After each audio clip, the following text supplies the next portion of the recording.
Hi guys! What's up again mga katsaka? Welcome back ulit!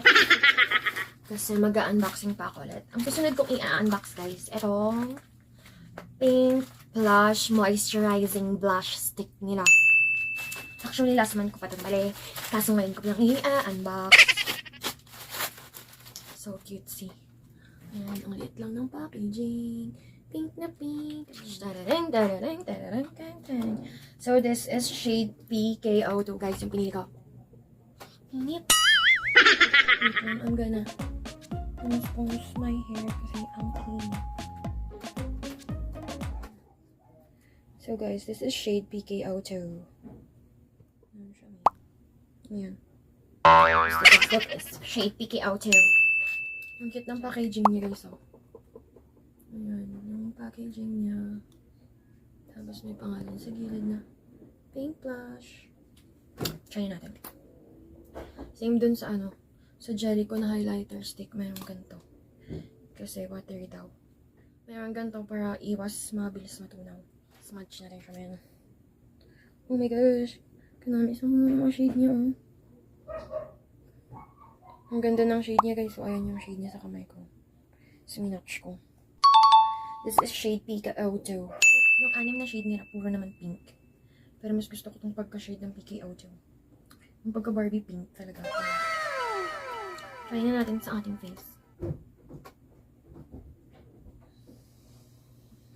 Ang bango niya, guys. Parang bubblegum. Promise, guys. Ang bango, parang bubblegum. Ayan, ganyan-ganyan ako sa face. Super niya pala, guys, pigmented.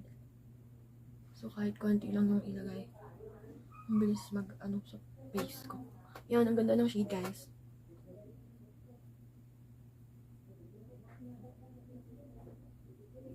Yan. Na-over sa paya. Na-over sa paya. Yan. Yan, ang ganda ng shade. Kahit super konti lang pala yung ilagay niya. Napaka-pigmented pala sa face. Lagay.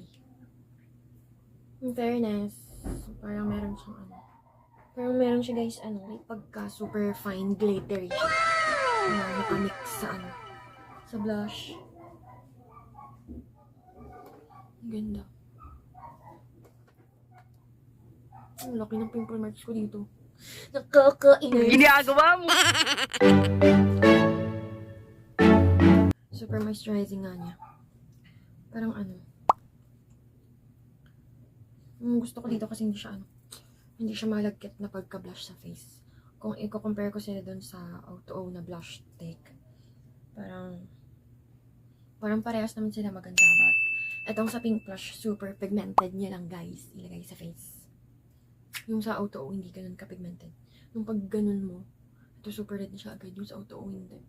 Parang may pagka-mild lang ilagay yung sa O2O. Ito, ayan, super pigmented. Na kahit konti lang yung ilagay mo sa face mo, gosh.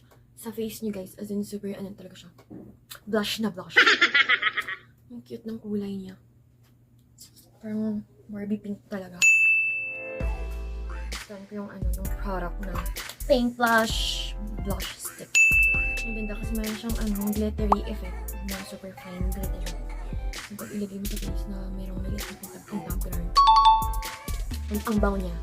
Bubblegum talaga yung amoy niya, guys. And I like it. And yun lang, guys. See you in my next vlog kasi may another i-unbox pa ako. Bye!